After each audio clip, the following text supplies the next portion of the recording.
I don't feel so good, Verge. There's a sour taste in my mouth. You want me to show you the way to the next whiskey bar? Hello, and welcome to the Loose Butthole Reviews. I'm your host, Smokey, and joining with me, as always, is my co-host, Booge. Hello. And before we do the review proper, as always, I gotta give the 3 rules of our rating system. The first rule is it must be a fraction of 5. 1 means we hate it, 5 means we love it. Rule number 2, if we want our money back, we give it a good old Jeff Goldblum. And rule number 3, if we all agree that it's doing the review that it deserves a 6 out of 5, a God tier, then it will get a God tier. And today, we are reviewing The House That Jack Built from 2018. Alright. I remember this. Didn't this come out kind of close to when Lighthouse came out? I don't remember when Lighthouse came out. It came Like out 2019, I think. Yeah, I believe Lighthouse came out in 2019. Yeah, Lighthouse came out in 2019. I remember seeing select film. That was when I was kind of paying attention to what was in theaters, looking into what the limited releases are, and I really wanted to see the limited release of this in theaters, and then that, because I remember this is what kind of started me looking at that, and then I looked at and almost went to the Lighthouse in theaters, but I made it a day late. Damn. Well, that's very unfortunate. And before to start off, we're gonna do the production here, and it's interesting that you brought that up, that it was a limited release in the theaters, because originally this was the director, who is a Lars von Trier. Lars von Trier, yeah. He originally had the idea of a television show before he announced that this would be a film. Which I have to say, I'm kind of glad that this is the complete opposite of Mulholland Drive, where I'm glad we got the film and not the television show. Because this couldn't have been any longer than it was. The length of this is kind of long. Yeah, there's definitely some points that they could have cut off a little bit. Yeah, even just to where it was maybe closer to the 2 hours than 2 hours and 30. Yeah, it's some of the B-roll that they were showing, where it has no dialogue whatsoever, that seems like that could be trimmed away, to be honest. Very unnecessary. In that very long scene of him climbing the rocks. Oh, the ending. For a good while. Yeah, the ending. Yeah. Well, we'll get into that. There's a reason for. There's actually a specific reason for the ending, but it's after extensively researching serial killers, von Trier decided had a complete script. I mean, he didn't decide. He completed the script in May 2016, and that's pretty much all the production stuff. Matt Dillon was pretty much the deciding lead from the get-go, and of course he says that Matt Dillon, that plays the lead character Jack, or Mr. Sophistication, he contributes his performance to being Ted Bundy-esque. But I gotta say, I got a blend of serial killer. I didn't get maybe kind of the fact that he's not even lulling these women in false sense of security. He's just fumbling his way into being able to do his murders. And even though we do kind of get a little bit of a berserker mode in this, there's nothing that quite compares to Ted Bundy's berserker mode of just wiping out a whole sorority. With Ted Bundy, there's definitely a very the sexual element's a lot more subtle in this too. If there's, you know, That's the thing.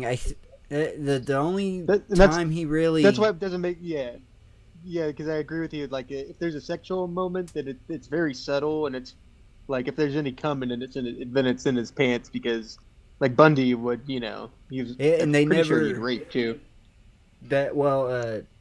Afterwards, but yeah. This Jack, they never show him with like a stain in his pants or anything either. So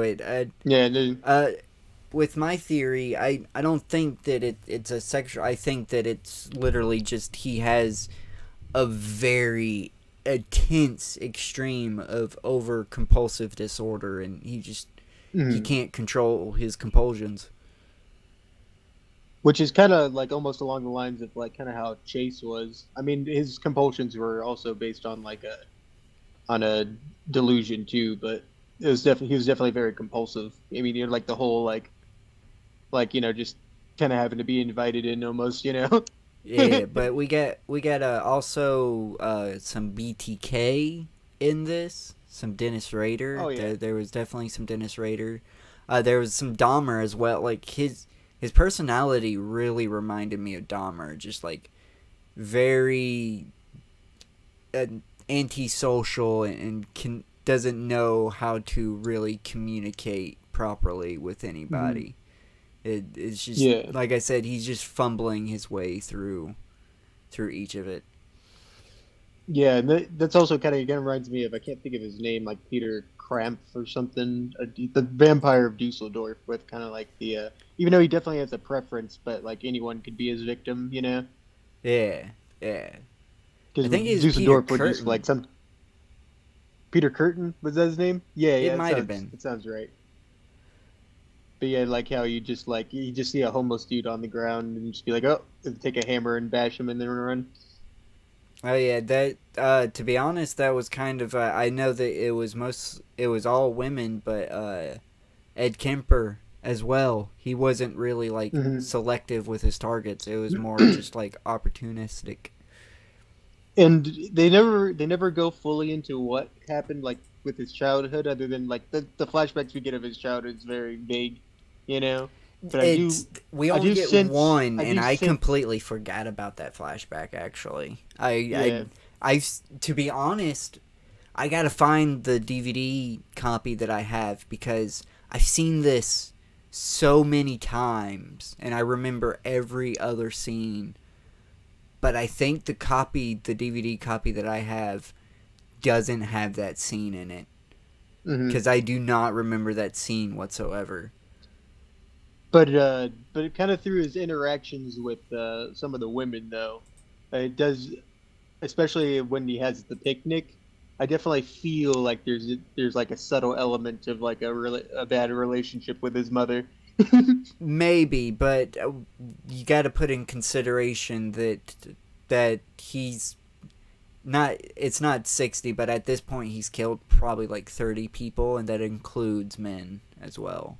Like he's not discriminatory about his targets. He's not whatsoever. discriminatory for like his art, but there's definitely even the dude he's talking to makes a point of pointing out like the random ones that he chose, to mention were mostly women, and then there's always seemed to be like more of an anger towards them, especially with like when he was talking to her at the picnic too, because that almost seemed like it was something of the past of maybe like not getting the food he wanted, could have been some neglect there. True. I'm not doubting you. I just it like you said, it's extremely subtle that what they did. It's not in your face like what is actually making.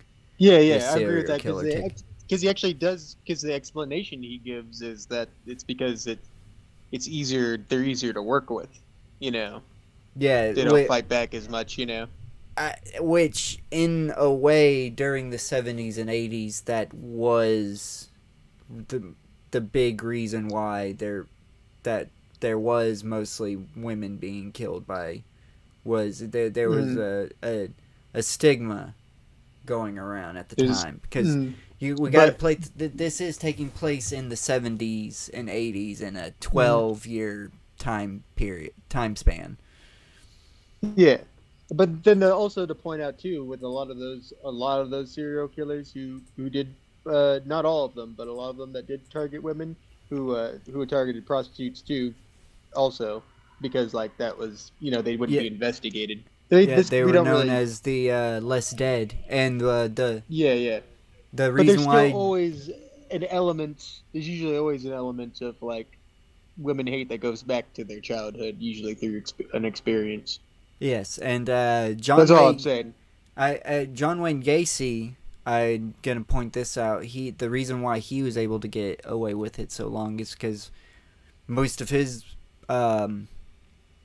victims were runaways. They were and what got him caught was he killed the wrong. He killed like somebody that was actually being looked for. Yeah, and that's what got him caught. That's what always happens. That's what always happens. But yes, I mean we've kind of loosely started with talking about the plot, so we're just gonna kind of drift into the plot summary here. This actually starts with not a narration, but basically a conversation. The Jack asks Virgil, may I ask you something? And Virgil goes, I can't promise I'll answer. Jack goes, right, that's exactly what I meant. Are you allowed to speak along the way? I was thinking might be rules. And Virgil goes, let me put it this way. Very few make it all the way without uttering a word. People are overcome with a strange and sudden need to confess on these trips. And not all of it can be said to be a quite heretical quality, but do carry on merrily. Just don't believe you're going to tell me something I haven't heard before. And then Jack goes, I will tell my tale in 5 distinct stories. And I know, and later on in the film, he just says they're random, that there was no. Yeah. But there's actually, there seems to be an influence to the stories, actually. A connection that I have made. Because if you don't know, that conversation is starting when Jack and Virgil are actually starting to descend down the 9 circles of hell. And I have a hunch that each of the incidents that we see are inspired by which circle that they are currently on while Jack is telling said incident. The first incident is Jack. He finds old Uma Thurman. He finds old Uma Thurman just out on the side of the road, and what does she need? She needs a jack. Oh, she needs a jack. Isn't that such clever wordplay? And unfortunately, the jack she got's a little broken. Oh yes. I just love it, and she kind of berates him. She kind of is like, you could be a serial killer, and then later on she's like, you can't be a serial killer, you're too weak. And then that sets him off. Just basically on a childish whim, he just picks up the jack, and Jack proceeds to bludgeon her with a jack. Which was kind of her suggestion. She even suggested that. Yeah, she definitely laid out the plan. And this is why I think that it's the compulsion disorder that he has that stirs it, because it was a suggestion that was implanted in his head, and he just couldn't get over it at that point. And she she kept pushing and pushing and pushing, and then he was like, well, I gotta do it now because the cork is popped. And after that, if I'm not mistaken, she is the first body that is put in this is the first murder. It's very childish. There is not really any sinful element to this one. It's just a very compulsive thing, and this could be contributed to limbo, which limbo is basically where like the unbaptized children are, and all the like the people, unbaptized babies. All the non-sinners that aren't supposed to be in purgatory or heaven, they're in limbo. Yeah, and that's this is a very equated to children. Dante's Inferno, a very Catholic view of heaven and hell, especially hell.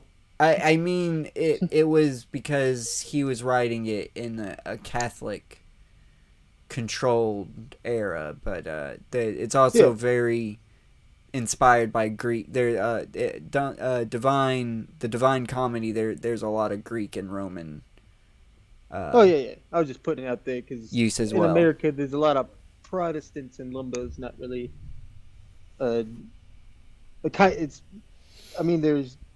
It all does kind of come from something that's laid out in the Jewish construction of hell with like Abraham's bosom and stuff, you know. Yeah, I get you. I just want to point in the Divine Comedy, limbo is just hell. So even with just the concept of hell being, just an existence, I do see the Christians, even Protestants, going, there is a section in hell where the unbaptized people go, and they're not really being tortured, but it's not really the best conditions. I totally see. Yeah, that's like it's like the waiting place, which is Abraham's bosom, but it's technically in hell, or soul is what it's called. Sheol. But as he stores the body in a meat locker, this is I want to call them vignettes. I don't know if that's the proper term for them. The in between segments of the incidents. It's basically just Verge. That is what Jack dubs Virgil. It's basically what they're just having they're just having conversations in between, and some of them are really like philosophical, and others is just Virgil being like, Jack, you're just a piece of shit. Like, get the fuck over yourself. Yeah, that's why. I think he kind of like. I said before, like when we kind of started this film, it was kind of like how a serial killer kind of like sees himself, which is very fitting because it is Jack's, like his point of view that we're seeing through, and then Virgil is that little thing of like, are you sure that it's really just? That's why I kind of like. I think there is a little element of like an anger towards a mother, even though that I don't think that takes away from the compulsiveness too. I think there's definitely a compulsive disorder that's his mother could have been the one that instilled the compulsiveness into him, and that's what incites the anger. Because out of all the kills, the ones that are the most personal have definitely been with women. Because I mean, with Uma Thurman, she kept badgering him, Oh yeah, in very weird ways too. Like the first way she was badgering him was basically like saying, "Hey, you should kill me because you should be a serial killer," and then the next way is like, "Oh, you couldn't even do that because you're too weak." It's like, what are you playing at? What are you? Like what mind game? Like, this is a complete stranger for one. You don't even know who this guy is, so you're just playing these mind games with him for no reason. Which makes me wonder if like what she was saying is actually what she said at the time, or if like mainly she was just badgering him about taking her back and forth, but those conversations was like what's playing in his head. Oh yeah, that could be true. That totally we have an unreliable narrator. Because he's like, you can see him just like really holding back with like, man, like I don't want to keep taking you back and forth. I'm really trying to hold back here. Like these compulsions, man. But I do like that element of like we can't exactly trust the narrator, and we kind of see his psychology through his stories. But then we will continue, and Incident 3 actually has, is it 3? Yeah, it's 3. It's 3 murders. It starts out with him just, I guess you can say this is like him prowling for his next victim. Because he finds like this house in the randomly out in the middle of nowhere, and a widow named Claire is just hanging out. I think she just got back from the grocery store, but he knocks on the door, and then he proceeds to very creepily and awkwardly talk his way into the house. Oh yeah, which I really liked. It was very stumbly in like a way that definitely seemed kind of legit to like how serial killers are. True, and I don't know if it was, but it seemed improvised in a way. Like they just let Matt Dillon kind of riff for a minute. It didn't seem like it was a planned script. Mm-hmm. But yeah, he talks his way into the house, and then he proceeds to tussle. Yeah, that's the best word for it. They tussle around a little bit, and then he. Oh yeah, and another thing to point also to, he comes in and he's really mad because he kind of has a rough start of like getting in too, and he's obviously very frustrated that it took him that much effort to get in. Oh so yeah, he's definitely another frustration with the woman because she didn't give in to his demands. He did. He had this was basically in a way a play that he had, and she was not going by the script that he had wrote out in his head. Oh yeah, even got seen there too. But yes, and then she is lying on the floor, gasping for air, and then he proceeds to, is it chamomile tea? Yeah, he gets weirdly like he starts like laying her out and helping her, and he's like, "Oh, I'm so sorry." Well, I think it's a psychological game that he's playing here. He's just like lulling her into a false sense into security, thinking, "Oh, she's just gonna conk out any second now. Let me at least pretend for a second." And then the second when she doesn't die on cue, he gets really frustrated and proceeds to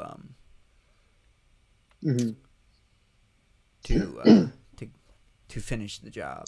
And he gets real lustful. Yeah, still kinda... He gets real lustful with it because it seems to he seems to be enjoying this. He seems to, and why I mean what's the hint that he's enjoying this is after he proceeds to drag the body away from the crime scene and have the trail of blood wash away miraculously. He compulsively goes back to the house to constantly clean it. Like he can't stop reliving the moment. Like it's something that really, this one really got him off, and he had to keep making excuses for himself to return to the crime scene, and he almost gets caught. This almost gets him caught. Yeah. But that cop doesn't do his job because this is the 70s. Interesting that it was an older lady. Interesting. True. It was an older lady, but the next victim in this incident was not an older lady. This was more a lady in her late 30s, early 40s. Mm-hmm. And A mother.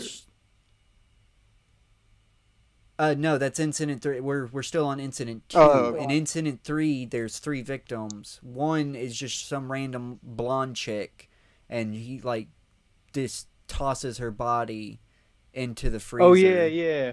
And then he like I remember. Yeah. he can't help himself. He's like I have to. He gets BTK with it, and he's like I gotta pose, gotta take some pictures, and on the way, he sees some random. I have these lady 2, the first lady is played by Siobhan Fallon Hogan. Mm-hmm. And I do not know who the lady that gets run over, but the little old lady is played by a Karina Skinheady. Yes. No. Yeah, that. But yes, and he doesn't really pose that. You can say he gets a little lusty with the poses, but he kind of just poses them in in any which way possible, and he takes some little this is pictures. where he makes the Mr. Sophistication. Yeah, this is where he comes up, and like any old serial killer, you can't let them name themselves. You can't let them name themselves. They always... I get they're trying to be artistic in some weird, morbid way, but it's never good. It's always something stupid. Good. Mr. Sophistication. But yeah, and he starts smelling, he starts sending this stuff to like the media and stuff, and he starts really getting the media attention that serial killers just happen to crave. Oh yeah, they love it. There's something about it. And then we move to incident number 3, and this is the one that you this is with the woman and her son Georgie and Grumpy. Grumpy is basically that. He's just a little, to be honest, a little shit. He didn't deserve what he got, but he I guess he died of shock. He ain't grumpy anymore. Oh no, he's definitely not grumpy anymore, but he's the No, he got sniped. We're about to get into it. They are on a hunting trip, and he basically teaches them how to, teaches George how to hunt, and then we cut to the woman, Grumpy and George running around, and Jack basically explaining the ethics of hunting. And when Grumpy finally runs away from his mother, he does shoot Grumpy, but he doesn't shoot Grumpy. He severs Grumpy's leg with he doesn't put him in a Grumpy shouldn't. I'm going to assume it was the shock that. Oh, I guess he's the first one he shot, right? Yeah, Grumpy is the first one he shot, and then he proceeds to shoot George because George sticks his head out. It's bam. And then he puts them at a picnic because we're on incident 3, and incident 3 would be circle 3, gluttony. Mm-hmm. It's a very gluttonous thing that he's doing right now, and this is when the part where he's like, you should probably feed Georgie some pie. He gets real aggressive. He didn't get pie when he Mm-hmm. be a shame if you go hungry. Almost like he didn't get his pie when he was young. Like he's not getting his say right now. Mm-hmm. Mm-hmm. And then he asks her what his favorite number is, and I'm very upset. This could have been a moment where, like, she says 13, and then this could have been a moment where it's like, oh, very unlucky for you, or something like that. 12 is a really random number, but he gives her 12 seconds to run, and he shoots her twice. He gets her once in the leg, and then she goes running off, and she leaves a blood trail, and proceeds to shoot her again, and takes their bodies to the good old pizzeria freezer. Which, yeah. When did FNAF come out? When did FNAF come out? I'm being. It would have came out just a little bit before this, I think. I have to like look. Markiplier had to be like 2015, 16, right? I have to see. I don't want Security Breach. I want the very first game. Five Nights at Freddy's. Just give me Five Nights at Freddy's 1. Five Nights came out in 2014. So yes, I have a sneaking suspicion that the fact that they made it a pizzeria, it has a little FNAF going on, because this was you think FNAF. Lars von Trier has like a little nephew that plays FNAF? Could. He totally could. There's no reason why not. And Georgie and Rico, Georgie and Grumpy was Georgie was played by Cohen Day, and Grumpy, they were actually brothers in real life, was a Rocco Day. I cannot see, for some reason, they do not. Oh, I guess it's Lady 3. Is a Sophie. Oh, it's got 2 characters that I don't know how I should pronounce. Grabiol. It's a Danish actress. No. But yeah, they are the victims of this incident, and she's white. You ain't racist. You can mispronounce her name. Yeah, and when he takes Grumpy, Georgie, and the mom to the freezer, gets a little idea,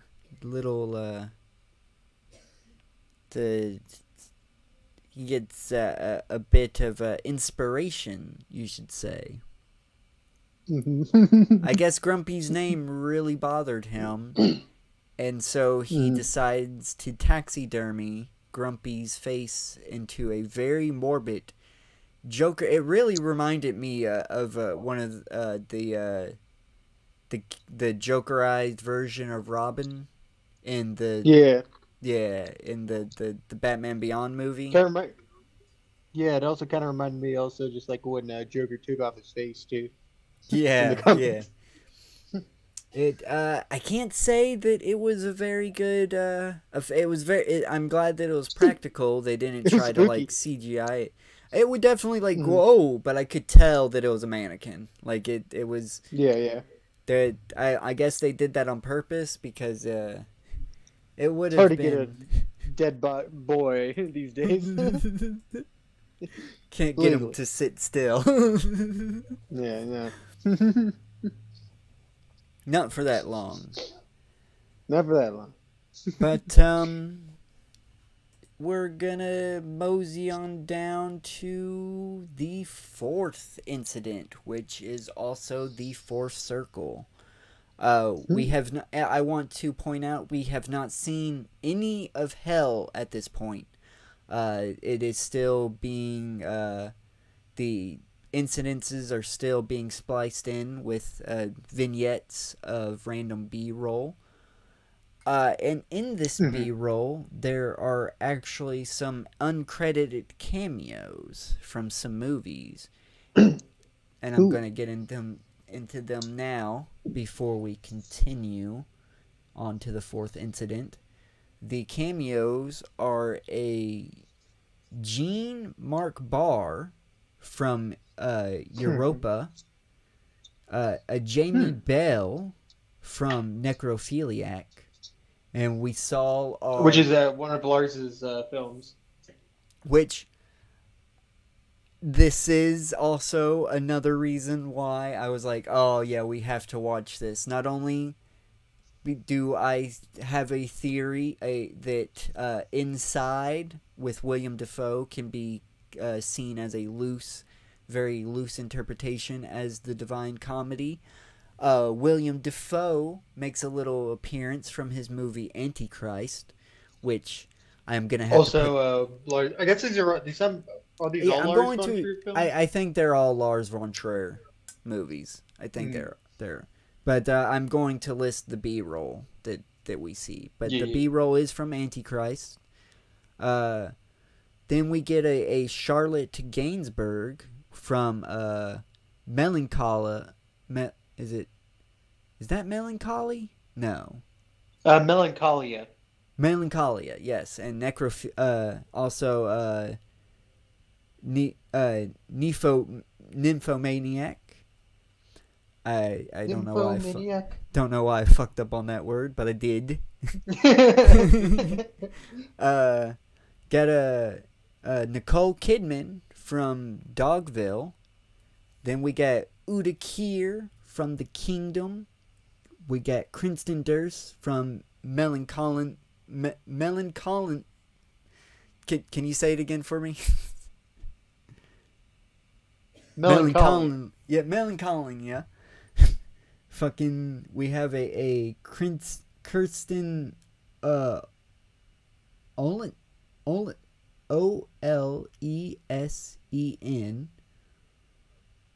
Olenstein from Medea, and that is not that is the Medea from 1988, which is a Danish tragedy. Yes, not Tyler Perry's. It is a Danish tragedy from 1988. It is actually a television film. Then we have a Birgitta Raberg from The Kingdom. And then we get Emily Watson from the Breaking the Waves, also appear in the movie. Nice. So yes, that is the B-roll, and that B-roll is spliced in with the vignettes, and I have to say, it is just Von Trier filling time. He didn't know where to put these conversations, and he needed something in the background, so he gave us something to look at, because they almost got his old B-roll. Yeah, it never really conveys what's going on in the the conversation never really tracks unless it's like a flashback or something. Mm-hmm. It doesn't really connect together all too well. Alright, we're gonna move on to the fourth incident, and this is when Jack goes to visit his girlfriend Jacqueline, who he has nicknamed Simple. Mm-hmm. They have a extremely dysfunctional relationship, but I do want that telephone that they got. I don't know. It's a weird. That has to be some weird, like, it has to been marketed as some weird. I wonder if that's some weird dating thing that was sold. Like, oh, you weird conversations. Talk about it over the phone instead in the same house. You know. I could also see it being used as a therapy device, like for like, oh, you're having a fight, so maybe go in a different room and talk it out. Oh yeah, that's also rooms. A good. That it would be a very good couples therapy device. Yeah, it seems like something like a couples therapy device that would definitely be like sold in like the 70s. But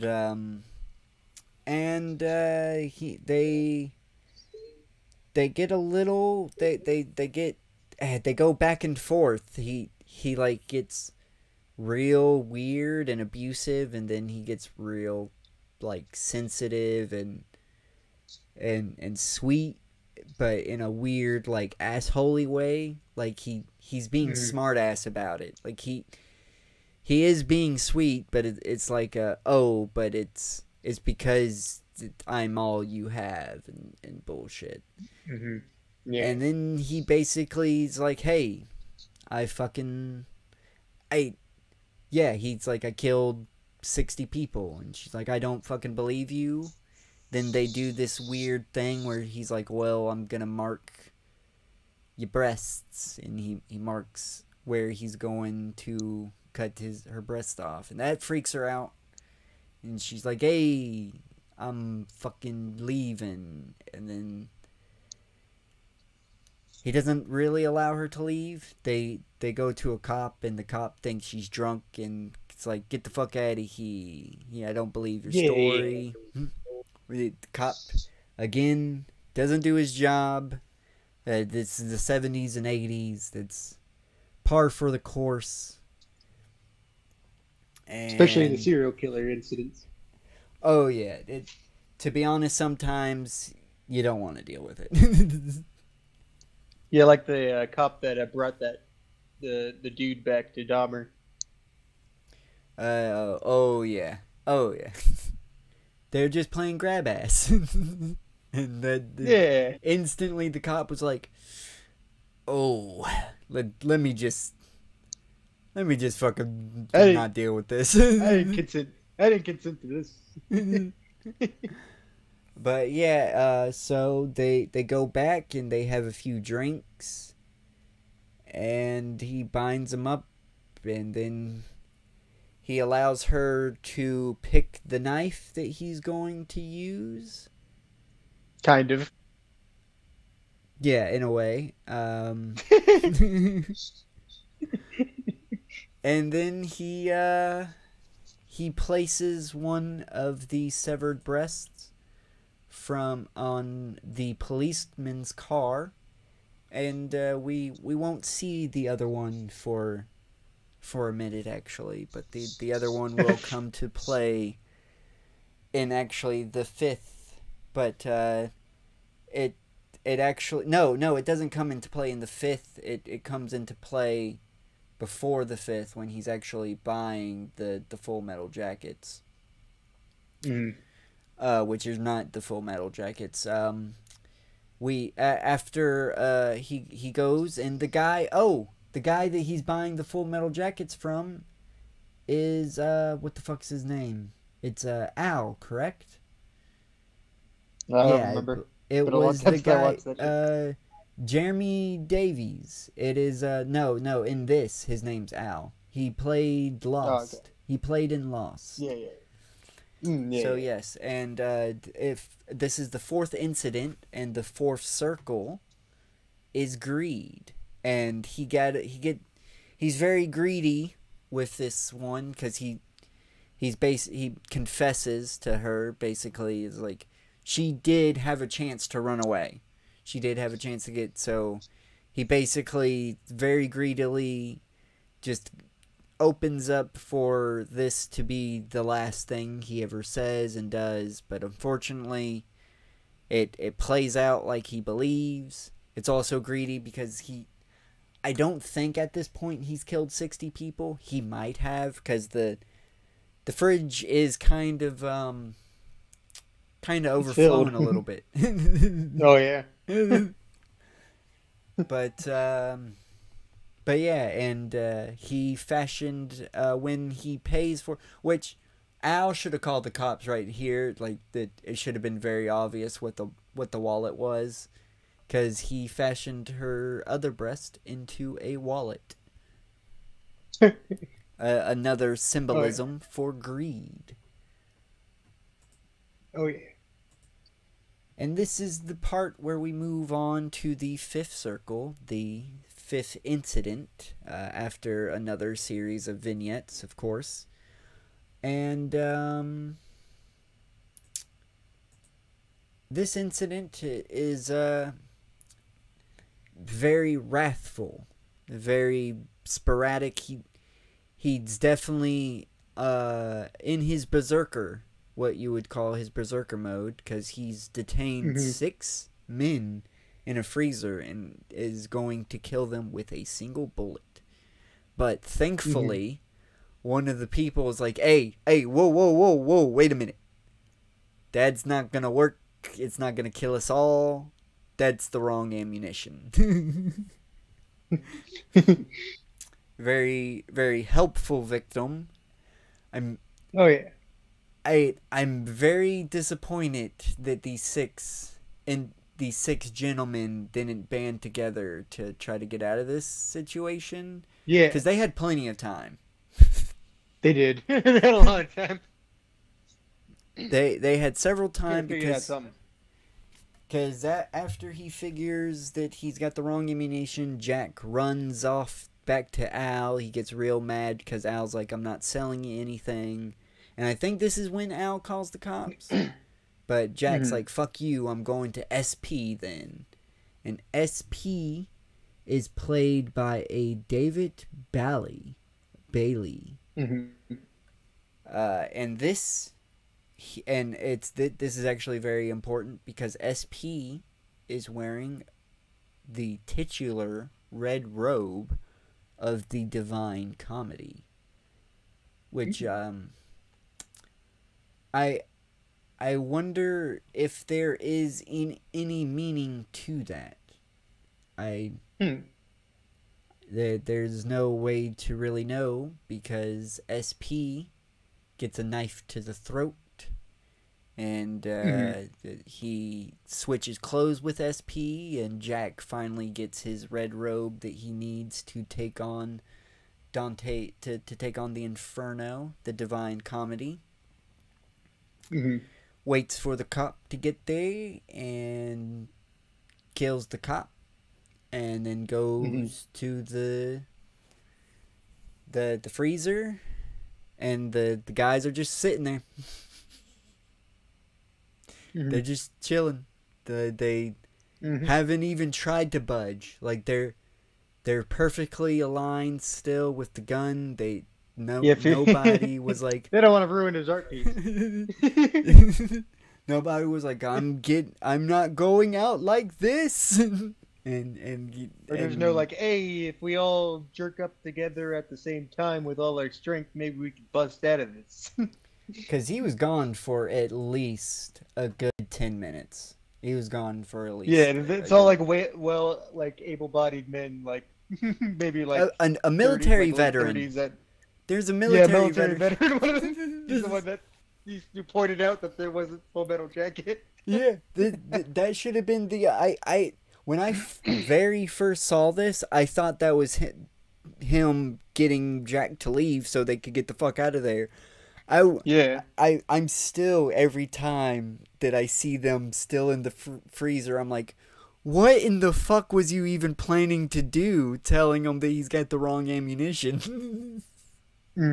Like, it wouldn't be important to like add time, but even if there's like a quick flash of them getting, opening it up, and then like they're almost like halfway out, Something. Then it's like flash of him, running, then they could take it to the next scene. But I did like the scene of him still trying to like get the whole thing to work. Oh yeah, because when you couldn't see through the sight. Yeah, it wasn't close enough. Too close. Yeah. So he finally he wasn't ever able to open this. There was a back room in the freezer, in the pizzeria freezer, that he was never. That's another reason why I think that this was kind of inspired, because there's a hidden back room of this freezer, pizzeria freezer, that he finally manages to open, because Virgil finally comes back to light. And I forgot to mention, at Incident 3, there is an important line that Virgil said, that there's a tiny conversation that you should remember that happens at during one of the vignettes.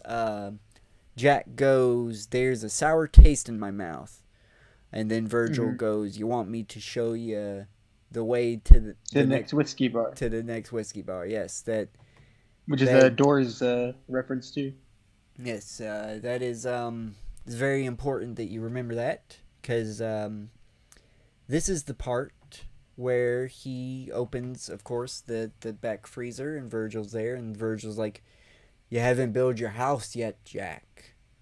What about your house?" basically, and so Jack's like, "Okay, I'm gonna build my house," and Jack finally builds his house that he's been trying to.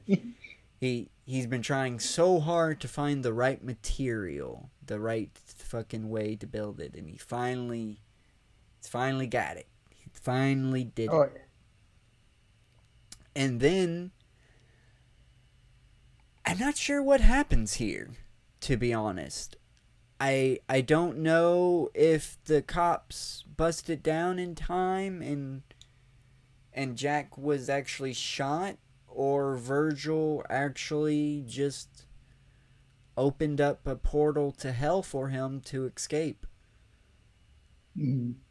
So he could hear his story. I don't know, because this, if people don't realize, is back at the very beginning of the movie.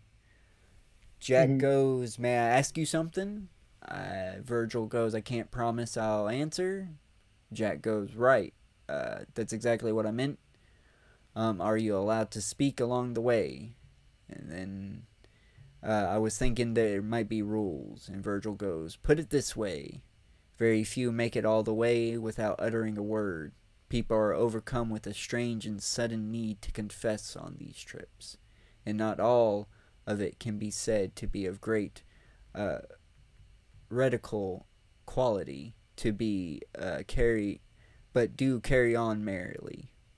Just don't believe you're going to tell me something I haven't heard before."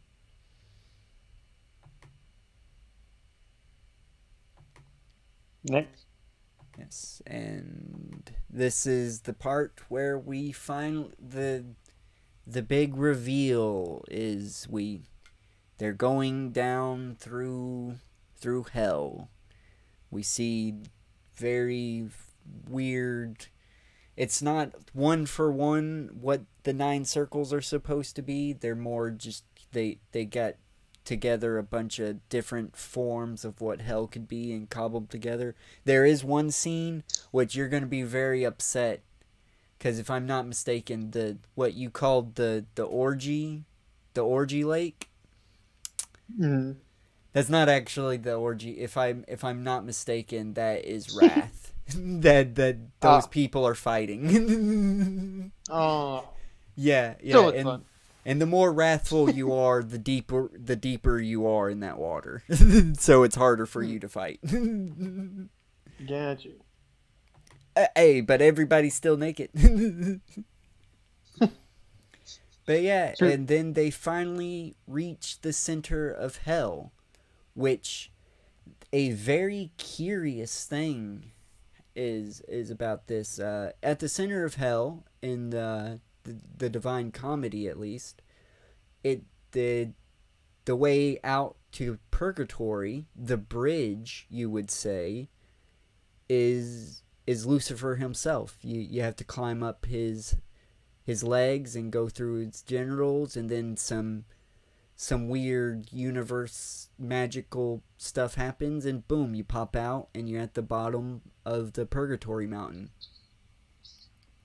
But in this, there is no bridge. Lucifer is oddly absent for some reason. Do you have any theories of why that would be? Why Lucifer wouldn't be where he's supposed to be? I don't know. Maybe he's fucking having another bet with God and torturing some poor soul. Maybe. I was always curious about that element, because you don't even have to show the general. You just have to show the like a pair of a goat leg or something, you know. But yeah, nevertheless, Jack goes, can can you at least there's not a way around, but there is a rock wall that surrounds the bridge, and Jack's like, can you climb around? And Virgil's like, many have tried, but nobody's succeeded. So Jack's like, well, I'm gonna be the fucking first one because I'm better. I'm that way. So Jack proceeds to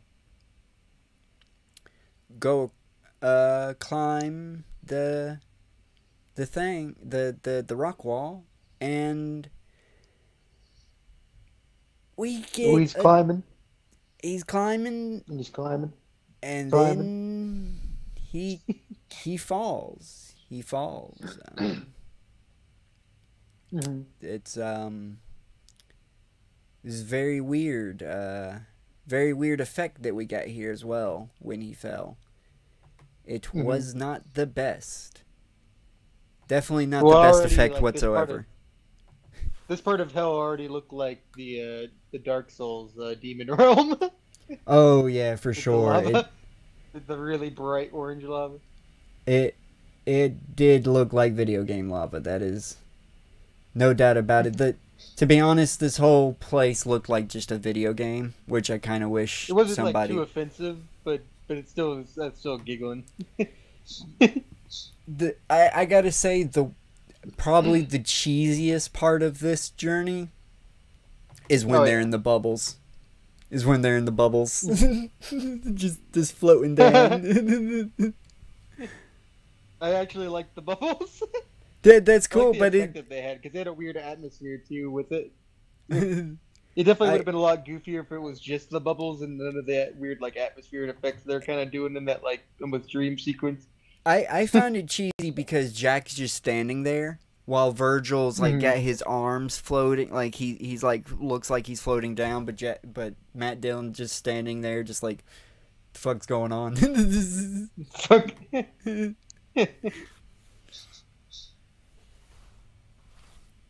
But yeah, that he falls and we got a weird CGI, and that's the movie. There is I really abruptly get to the credits too.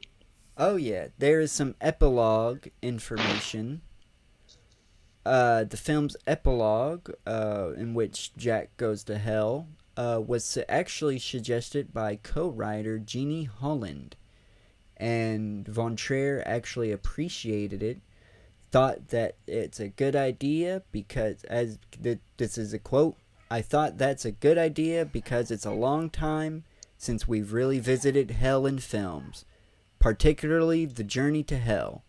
We put it together from different conceptions, or whatever the word is, of hell. The Elysian Fields is something from Roman mythology. I'm quite sure that hell doesn't look like what we've made from this movie." Von Trier also stated he was inspired by Alfred Hitchcock to give the film a classical ending in which Jack is punished. To quote, "Somehow I felt a little Hitchcock-like at the end of the film, with Jack hanging there above the abject depths. Never let the bad guy hang on his nails, as the audience won't care. Psychopaths act out of the irrational certainty that they won't be caught. That's why the ending is like it is. It would be typical for me to let him live, but then I thought about good old Hitchcock, and decided that this calls for a classical ending." Nice. So yeah, the ending was inspired by Hitchcock, actually. Nice. I wonder what happens to his soul when he hits the lava. I have a feeling that he just goes to his respective hell. Yeah, his ring, which is supposed to be violence. Virgil definitely is on the nose about it when they're at the center of hell, which is the 9 circles. He says that he is supposed to be a couple of circles up. Couple of circles would be 2. That would be 7, and 7 would be violence. And if you're like, but we missed a circle, heresy the Sixth Circle, throughout the whole movie, Jack is performing heresy. Yeah. So He sort of believes that the higher power is almost like yeah, it's the one that allowing him to do all this, protecting him. Yeah, it was the one that washed away the blood and everything. Mm-hmm. But yeah, that was the movie. Before we get into final thoughts, I just wanted to ask you, what do you believe is actually going on in this movie? There was a terrible theory that I found that said the freezer was just a stand-in for Jack's mind, and he's not really killing people. This is just like the clutter that an over-compulsive mind can acquire over the years, which I thought was very bad take. I thought it was very clear that this is it's basically the divine Inferno, not just the whole Divine Comedy, but at least Inferno. Yeah, I mean, I'd take it as what you said. I mean, it's just him kind of going through the only thing that I can't, as he's going through the circles. I just don't know how he got to hell. I just don't know. That's the only thing that I can't piece together from the movie. Like, it's... Well, I could totally see it. Like, how I kind of interpreted it was that he just kind of like was at the end there, and then did just kind of get shot like last minute when he went into the corpse house, and then, but you know, like the portal thing maybe didn't. Even if it did happen, it was kind of like more of him going to hell. I don't know. Because, I mean, it doesn't really... He gets his comeuppance either way, but that means he didn't... he at least escape human... the living persecution, you know? If he actually... If Virgil actually opened up a portal to hell. Which, I don't know if I said this. Virgil was played by a Bruno Ganz. Which he he actually played Jonathan Harker in Nosferatu the Vampire, the 1979 one. It's a future watch, yes. Yes, so synchronicities all around with this one. I didn't even plan for that, but it had to be this had to be done. this review had to be done. So yeah, I think we've gone on long enough. I don't have any more notes of any... Oh, the box office. The budget of this was $9.9 million, and it only made $5.6 million back. Oh damn! Kind of an art house one. This is art house. Thankfully, that's what I love about art house films. It's never about, like Inside, which was an art house film as well that we reviewed. It's never about the money, really. It's never about appeasing the audience. It's always the director wants to make something, and so he goes and makes it. Yeah. But yeah, we can get in final thoughts. We totally can get into final thoughts here. We've been rambling on long enough. You can go first. To be honest, my rating's probably going to be influenced by yours. No. I very much enjoyed this movie. It was a fun, morbid ride. I definitely like the... I feel like almost, even if he didn't point it out to me, by the end of the movie, I would have definitely grabbed that it's, you know, like the Dante, you know, like the going through the circles of hell. So it's, you know, it's not like too hidden into it, but it's not like grossly like explaining it to me too. So I appreciated. Though it did drag on in a little bit in some parts. Definitely could feel the length of this. Honestly, I think even more than Inside, which I think there's a little bit more going on in this, which kind of probably like speaks to the quality of Inside. Uh, and honestly, probably what hurt this film though too is just because it didn't have as much of an impact, as like Inside. Even though I feel like I set up the atmosphere better too for this one, but it's just the fact that it had to follow Inside, so that it's a hard one to follow. But I give it a 4. I give it a solid 4. I think. Okay, nice. Well, that leaves only me to give my rating. I'm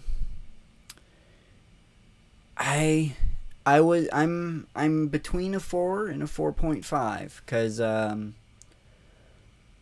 I've seen this a few times and I just don't know if I can give it that half a point. There's a few instances where it's like, ooh, that's a bit rough. And the vignettes do go on a tad bit long. But to say that you can enjoy this movie, it actually says something to it, because to be honest, I thought you would think this movie was trying too hard. That seems to be the biggest takeaway that I got from reading reviews and everything. I did kind of like point to that too. Of it. I didn't. Oh, I did kind of forgot to add to that. Yeah, that it does take itself a little too seriously, I think, at some points. But it did balance itself out at some points too. I think, especially with Virgil's take.